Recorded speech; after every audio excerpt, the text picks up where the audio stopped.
دے دیا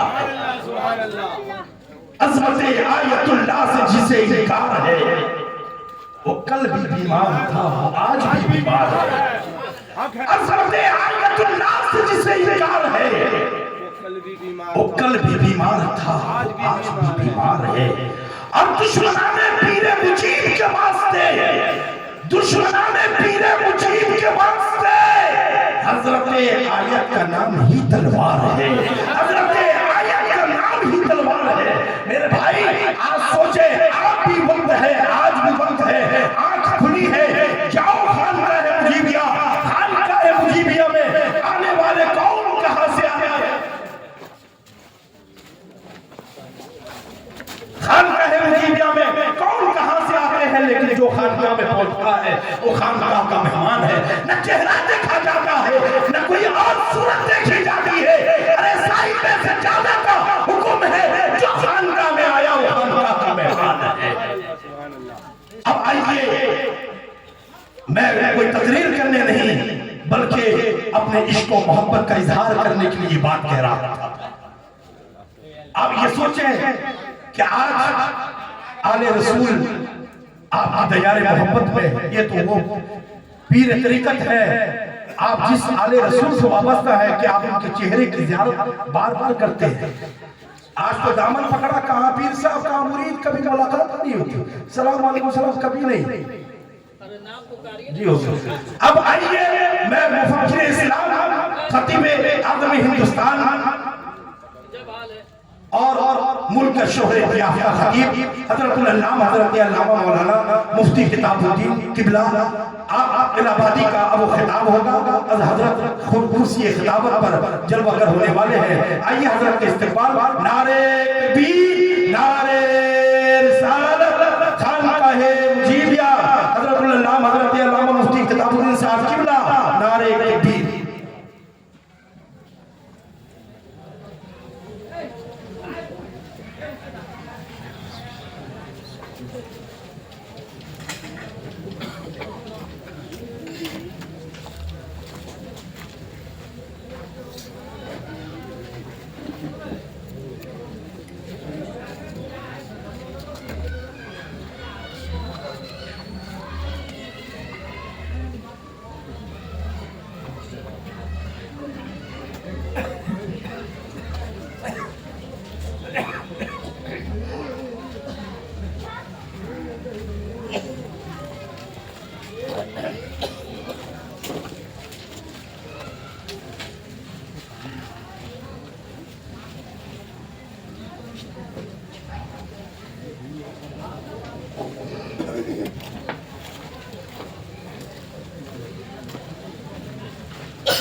منبع نور کے تشریف فرما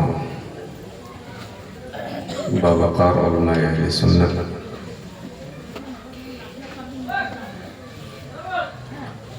بالخصوص سرپرست اجلاس گلے گلزار مجیبیت حضرت علامہ الحاج منہاج الدین قادری مجیبی زید علمہ و عمرہ اس مقدس بزم میں شرکت کی سعادتوں سے مالا مال ہونے والے عزیز بچوں نوجوان ساتھیوں بزرگوں پردہ نشین خواتین اسلام ماں اور بہنوں السلام علیکم ورحمۃ اللہ وبرکاتہ وعلیکم السلام ورحمۃ اللہ وبرکاتہ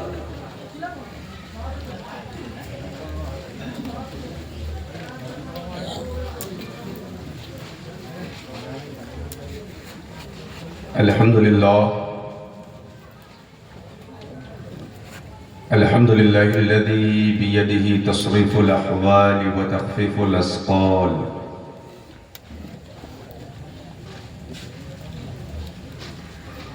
والصلاة والسلام على سيد الهادين إلى محاسن الأفعال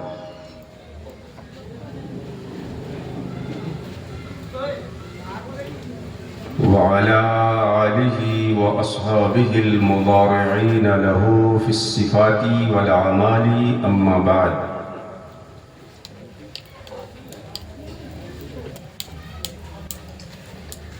أعوذ بالله من الشيطان الرجيم بسم الله الرحمن الرحيم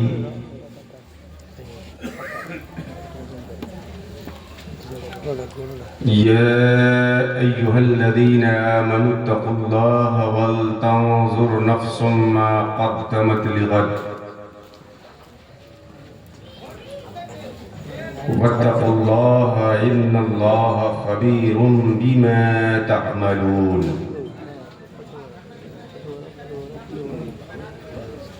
صدق الله العلي العظيم وبلغنا رسوله النبي الأمين الكريم ونحن بصميم قلوبنا على ذلك لمن الشاهدين والشاكرين والحمد لله رب العالمين.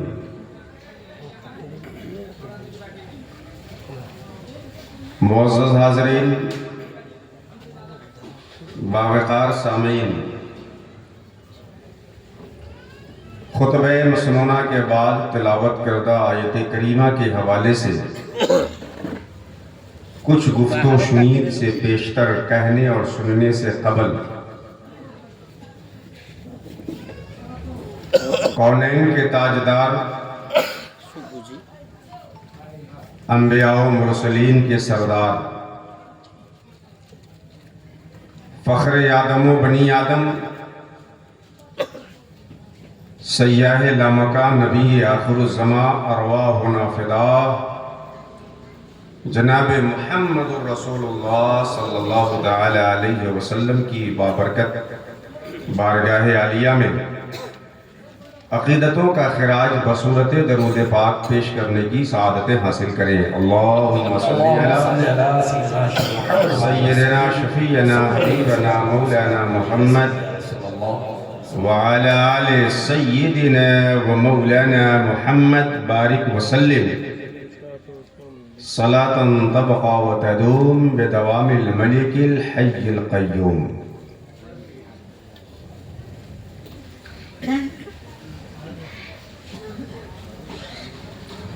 کچھ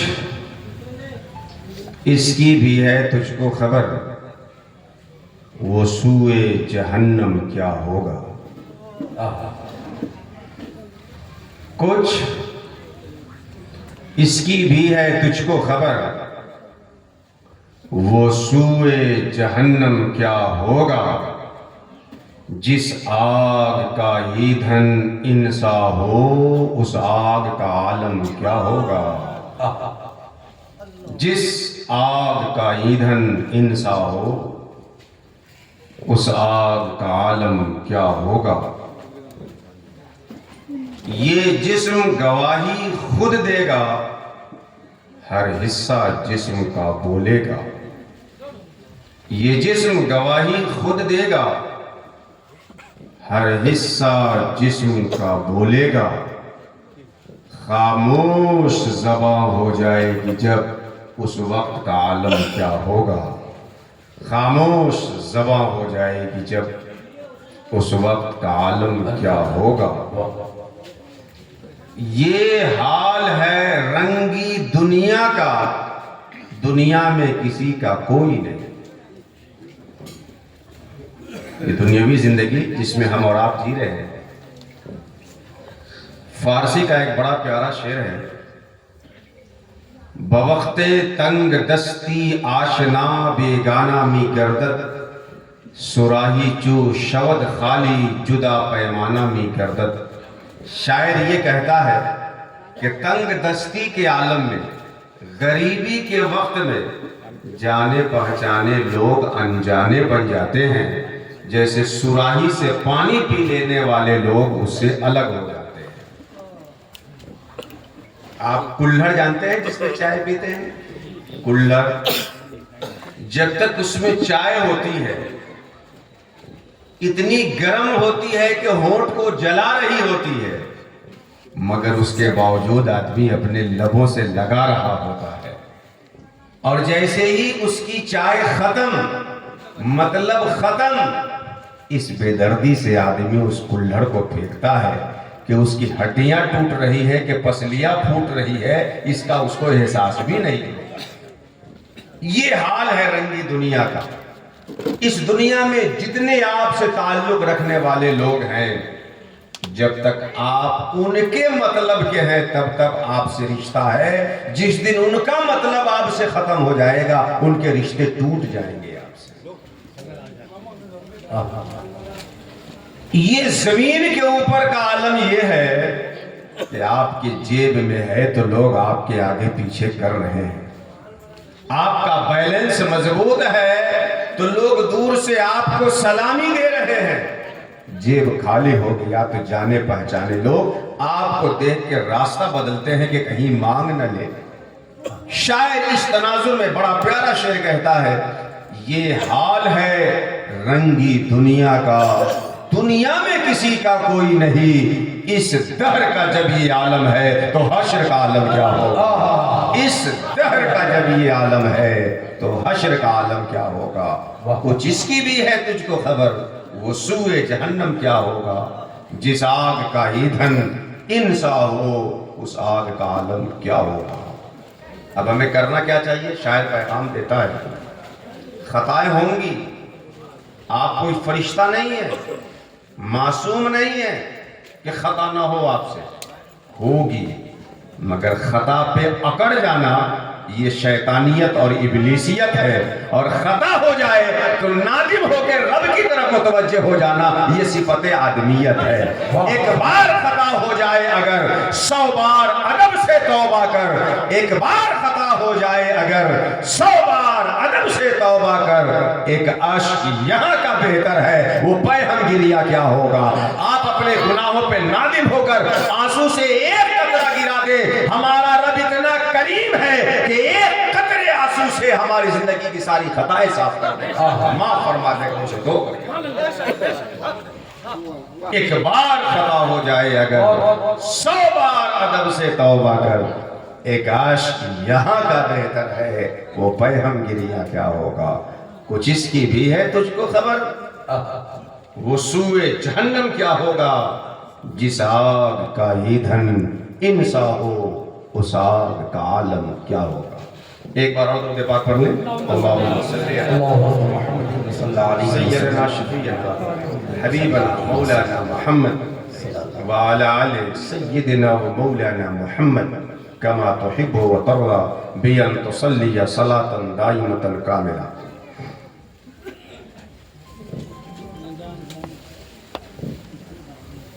میں نے آپ کے سامنے گفتگو کے لیے قرآن حکیم سے سورہ حشر کی آیت نمبر 18 کو تلاوت کرنے کی سعادت حاصل کی ہے۔ سب سے پہلے جو آیت میں نے آپ کے سامنے تلاوت کی ہے اس کا ترجمہ اور ایک مختصر مفہوم ذہن نشی کر لیں، پھر میری گفتگو آپ سماعت کریں۔ اللہ سبحانہ و تعالی قرآن حکیم کے اندر ارشاد فرماتا ہے، یا ایہا الذین آمنوا اتقوا اللہ، اے ایمان والو اللہ سے ڈرو۔ یا ایہا الذین آمنوا اتقوا اللہ، ایمان والو اللہ سے ڈرو۔ وَلْتَنْظُرْ نَفْسٌ مَا قَدَّمَتْ لِغَدٍ، اور دیکھ لے، تیاری کر لے، سوچ لے، جائزہ لے لے، اپنا محاسبہ کر لے، ہر جان، ہر ذی حیات، ہر نفس کہ اس نے کل کے لیے کیا کیا ہے۔ وَلْتَنْظُرْ نَفْسٌ مَا قَدَّمَتْ لِغَدٍ، ہر نفس، ہر جاندار جو کچھ وہ کل کے لیے کیا ہے اس پہ نظر ڈال لے، دیکھ لے کہ وہ کل قیامت کے لیے کیا کر رہا ہے۔ پھر آگے اللہ مضمون کو دہراتا ہے، اتقوا اللہ، اللہ سے ڈرو، اللہ تمہارے کاموں سے باخبر ہے۔ ان اللہ خبیر بما تعملون، اللہ تمہارے کاموں سے باخبر ہے۔ جو کچھ تم کر رہے ہو اللہ تعالیٰ اسے دیکھ رہا ہے، اللہ تعالیٰ اس سے آگاہ ہے۔ یا ایھا الذین آمنوا اتقوا اللہ، ایمان والو اللہ سے ڈرو، ولتنظر نفس ما قدمت لغد، اور ہر نفس دیکھ لے کہ وہ کل کے لیے کیا کر رہا ہے۔ اتقوا اللہ، اللہ سے ڈرو، ان اللہ خبیر بما تعملون، اللہ تمہارے کاموں سے باخبر ہے۔ یہ آیت کریمہ ہے اور اس کا سادھارن آپ کی سمجھ کے مطابق ایک ترجمہ ہے۔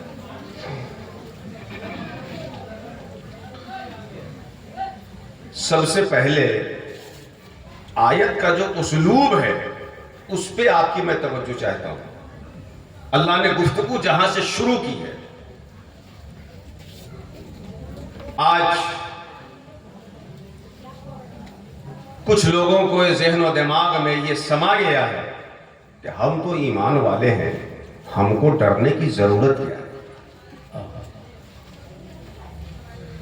ایمان والے ہیں، جہنم سے ایک نہ ایک دن ایمان کی وجہ سے ایمان کا بدلہ پا کے نکال دیے جائیں گے، جنت میں داخلہ ہو جائے گا۔ ایمان والا ہے، نکل جاؤ گے جہنم سے، ڈرنے کی کیا ضرورت ہے؟ اللہ نے گفتگو کا آغاز جہاں سے کیا اسی میں ایمان والوں کو مخاطب کرتے ہوئے کہا ایمان والوں ڈرو اللہ سے۔ اس سے سمجھ میں آیا کہ ایمان کا تقاضا نڈر بننا نہیں ہے، ایمان کا تقاضا اپنے اندر خوف رکھنا ہے۔ اللہ نے جو گفتگو ہی شروع کی، یا ایھا الذین آمنوا اتقوا اللہ، ایمان والو ڈرو، ایمان والو ڈرو اللہ سے، وَلْتَنْظُرْ نَفْسٌ مَا قَدَّمَتْ لِغَدٍ، اور دیکھ لے ہر جان کہ اس نے کل کے لیے کیا کیا ہے۔ اس جان کے عموم کو اگر سمجھنا ہے تو کل نفس ذائقۃ الموت، ہر نفس کو موت کا مزہ چکھنا ہے۔ وَلْتَنْظُرْ نَفْسٌ مَا قَدَّمَتْ لِغَدٍ، دیکھ لے ہر جان، ہر نفس، ہر وجود کہ اس نے کل کے لیے کیا کیا ہے۔ اس کل سے کیا مراد ہے؟ مفسرین اس کی طرف گئے ہیں کہ کل سے مراد قیامت ہے۔ اب معنی کیا ہوا؟ وَلْتَنْظُرْ نَفْسٌ مَا قَدَّمَتْ لِغَدٍ، ہر جان یہ دیکھے کہ وہ کل قیامت کے لیے کیا کیا ہے۔ قیامت کی تعبیر کل سے اس لیے کی گئی کہ جیسے آج کے بعد کل نہایت قریب ہے، ایسے ہی قیامت نہایت قریب ہے۔ کل کی تعبیر جو آپ عام طور پہ کرتے ہیں تو کسی چیز کے غایت قرب کو بتانے کے لیے، کسی کے ہاں آپ کا کچھ پیسہ ہو مانگنے جائیے، وہ کہہ دے کل دے دوں گا، یہ اس کے ادا کرنے کی سب سے قریب ترین مدت ہوتی ہے۔ تو کل یعنی قیامت، اور وہ قیامت اتنا قریب کہ وہ بالکل گویا کہ کل ہی ہے۔ وَمَا أَمْرُ السَّاعَةِ إِلَّا كَلَمْحِ الْبَصَرِ أَوْ هُوَ أَقْرَبُ، قیامت کا معاملہ تو پلک جھپکنے کے برابر یا اس سے بھی قریب ہے۔ اللہ جب چاہ لے گا تب قیامت آ جائے گی، اور اس کے وہ چاہنے کے بعد قیامت آئے گی، اور جو نشانیاں بیان کی گئی ہے وہ ساری نشانیاں بھی ہوں گی۔ وَلْتَنْظُرْ نَفْسٌ مَا قَدَّمَتْ لِغَدٍ، دیکھ لے ہر جان کہ وہ کل قیامت کے لیے کیا کر رہا ہے۔ اتقوا اللہ، اللہ سے ڈرو، اللہ تمہارے کاموں سے باخبر ہے۔ یہ جو آیت میں نے تلاوت کی، اس آیت مطلوعہ کا تلاوت کردہ آیت کا ایک مختصر سا مفہوم ہوگا۔ اب میں اپنی اصل گفتگو شروع کرنے سے پہلے ایک تمہید آپ کے سامنے رکھتا ہوں۔ یہ تمہید سمجھ پائیں گے، جتنا سمجھیں گے اتنی ہی میری گفتگو سمجھ میں آئے گی۔ تو یہ ایک تمہید میں آپ کے سامنے اصل گفتگو سے رکھتا ہوں آیت کا ترجمہ کرنے کے بعد۔ ذرا اس تمہید کو، ہوتا ہے نا دسترخوان پہ جب آپ بیٹھتے ہیں تو اصل کھانا آنے سے پہلے اسٹارٹر رہتا ہے نا، تو اصل تقریر سے پہلے اس تقریر کا ایک اسٹارٹر آپ کے سماعت کے دسترخوان پہ سجانا چاہتا ہوں، اور آپ جتنا اسٹارٹر سے مزہ پائیں گے اتنا ہی تقریر آپ کو سمجھ میں آئے گی۔ تو اصل گفتگو سے پہلے ایک تمہید سنیے۔ وہ تمہید کیا ہے؟ وہ تمہید یہ ہے کہ ہمیشہ آپ اپنی ضمیر کو بیدار کر کے اپنے سے 3 سوال کریے۔ آج صورتحال یہ ہے کہ اس پنڈال میں A to Z جتنے اشیاء کا استعمال ہوا ہے، جتنے وستوؤں کا پریوگ ہوا ہے، آپ ایک چھوٹے بچے سے بھی پوچھیں گے تو اس کا مقصد، اس کی وجہ، اس کی غایت بتا دے گا۔ 6 سال کا بچہ، 8 سال کا بچہ سامنے لائیے، اس سے پوچھئے مائک کس لیے ہے؟ بولنے کی آواز، بولنے والے کی آواز کو دور تک لے جانے کے لیے۔ لائٹ کس لیے ہے؟ روشنی کے لیے۔ کرسی کس لیے ہے؟ بیٹھنے کے لیے۔ یہ کس لیے ہے؟ وہ کس لیے ہے؟ ساری چیزوں کو بتا دیں۔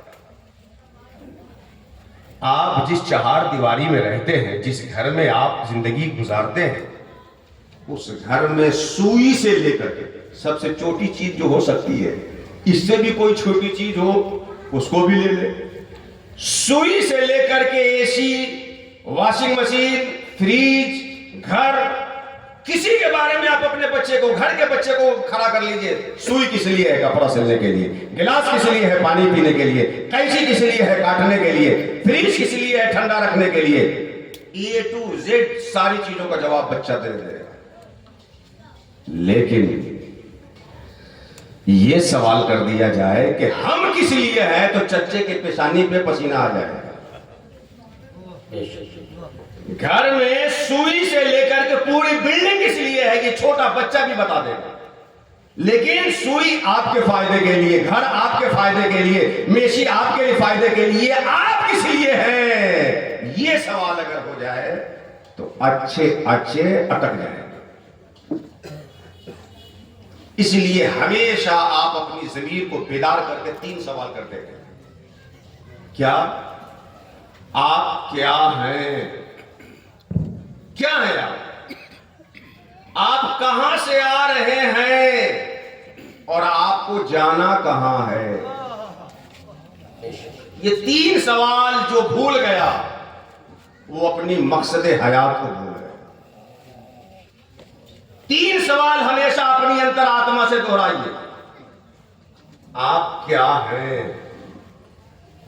کہاں سے آ رہے ہیں؟ کہاں جانا؟ اگر یہ بھول گیا کوئی تو جاتے جاتے راستے میں گڈھے سے ٹھیس لگے گی اور وہ گڈھے میں گرے گا۔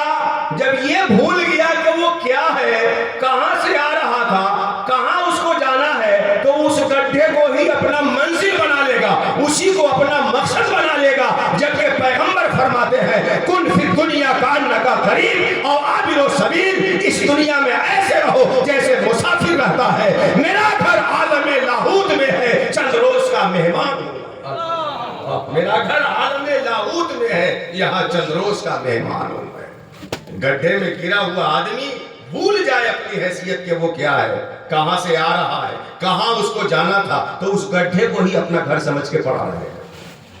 لیکن اسے پتا ہو کہ ہم کیا ہیں، کہاں سے چلے ہیں اور کہاں جانے کے لیے چلے تھے، تو گڈھے سے نکلنے کی کوشش کرے گا اور آگے بڑھنے کے لیے ہمت بڑھائے گا۔ آج ہم نے سند اور ڈگریوں کو تو اتنا جمع کر لیا ہے کہ اگر چائے بنانا چاہے تو کئی وقت کی چائے ڈگریوں کو جلا کے بنا سکتے ہیں، لیکن اس کے باوجود یہ پتہ نہیں ہوتا ہمیں کہ ہم کیا ہیں۔ مولانا روم نے مثنوی میں بڑی پیاری بات کہی، مولوی ہستی وہ آگاہ نیستی، اشک جاؤ تاکو جاؤ کیشتی، مولوی بن گئے اور اس کی بھی تمہیں خبر نہیں ہے کہ کہاں سے آ رہے ہو، کہاں جانا ہے اور تمہاری حقیقت کیا ہے۔ مولوی ہستی وہ آگاہ نیستی، اشک جاؤ تاکو جاؤ کیشتی، کہاں سے چل کے آ رہے ہو، کہاں تمہیں جانا ہے، تم کون ہو یہ پتا نہیں ہے، مولوی بنے ڈھل رہے ہو۔ تو 3 چیزیں آپ ہمیشہ اپنے انتر آتما سے سوال کریے، جگائیے اس سوال کو۔ آپ کیا ہیں، کہاں سے آپ آ رہے ہیں، کہاں آپ کو جانا ہے۔ ان تینوں سوالوں کو سمجھنے کے لیے میں آپ کے سامنے ایک نقشہ کھینچتا ہوں۔ میں آپ کے سامنے یوں سمجھیے کہ بلیک بورڈ پہ آپ کو اسٹوڈنٹ کی طرح سمجھا رہا ہوں۔ میں جلسے میں جتنے دیر تقریر کرتا ہوں اس کا کئی گنا زیادہ درسگاہ میں بچوں کو پڑھاتا ہوں۔ اس لیے کبھی تقریر پہ تدریس غالب آ جاتی ہے اور کبھی تدریس پہ تقریر غالب آ جاتی ہے۔ آپ یہ 3 سوال دہرائیں، کیا ہے، کہاں سے آ رہے ہیں، کہاں جانا ہے۔ آپ کیا ہیں، کہاں سے آ رہے ہیں، اس کا ایک خاکہ ذہن میں رکھیں۔ عالم ارواح میں اللہ سبحانہ و تعالیٰ نے ہم سب کی روحوں سے ایک عہد لیا اور کہا کہ الستو بربکم، کیا میں تمہارا پالن ہار نہیں ہوں، کیا میں تمہارا رب نہیں ہوں، کیا جب تم بیمار پڑ جاتے ہو، پڑ جاؤ تو تمہیں شفا دینے والا، بھوک لگ جائے تو کھانا دینے والا نہیں ہوں، کیا میں تمہارا رب نہیں ہوں۔ ہم سب کی روحوں نے کہا تھا بلا، کیوں نہیں، تو ہی تو ہمارا رب ہے۔ تو ہمارے وجود کا ایک حصہ وہ ہے جس میں ہماری روح کا تعلق ہمارے جسم سے نہیں ہوا۔ ہمارے وجود کا ایک حصہ وہ ہوا جس میں ہماری روح کا، آتما کا ہمارے شریر سے کانٹیکٹ اور سمبند نہیں ہوا۔ اچھا، پھر دادا، پردادا، لکردادا، نگردادا، چکردادا کے واسطے سے ہوتے ہوتے ہوتے ہوتے باپ کے پشت سے ماں کے پیٹ میں آدمی منتقل ہوا۔ ماں کے پیٹ میں نطفہ 40 دن تک اپنے حال پہ رہتا ہے، پھر جمع ہوا خون بنتا ہے، پھر گوشت کا لتھڑا بنتا ہے، اور جب 3:40 کمپلیٹ ہوتا ہے، 4 × 12 120 دن،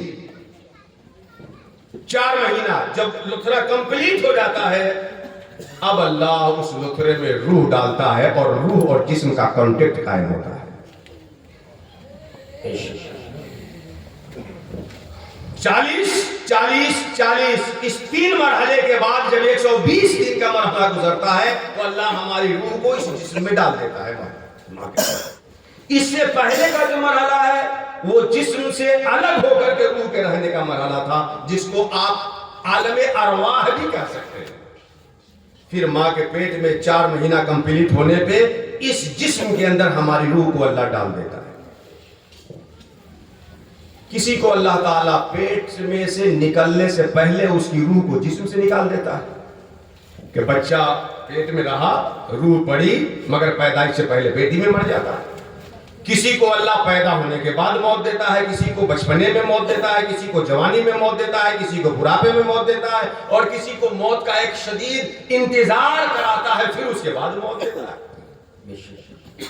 تو یہ ایک دوسرا دور ہوا جس میں ہماری روح کا تعلق ہمارے جسم سے ہوا۔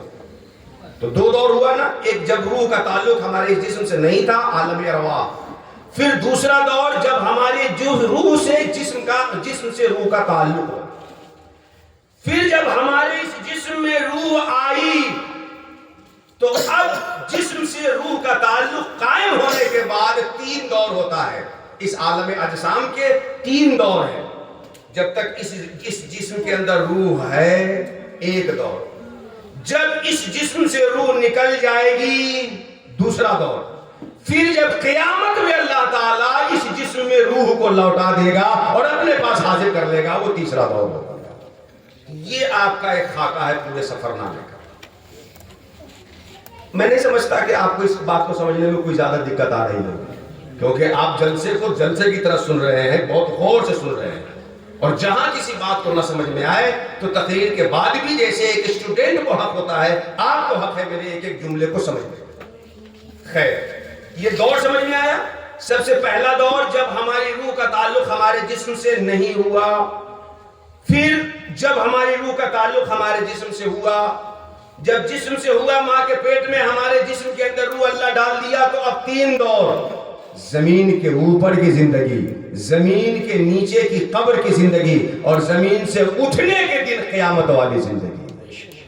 جسم سے اس تعلق کے بعد جو 3 دور ہے، اسی کو قرآن حکیم کی اس آیت میں اللہ تعالیٰ نے فرمایا منہا خلقناکم وفیہا نعیدکم ومنہا نخرجکم تارۃ اخری، اسی مٹی سے ہم نے تمہیں بنایا ہے، اسی مٹی میں تمہیں لوٹاتے ہیں، اور پھر اسی مٹی سے ایک دن تمہیں نکالیں گے۔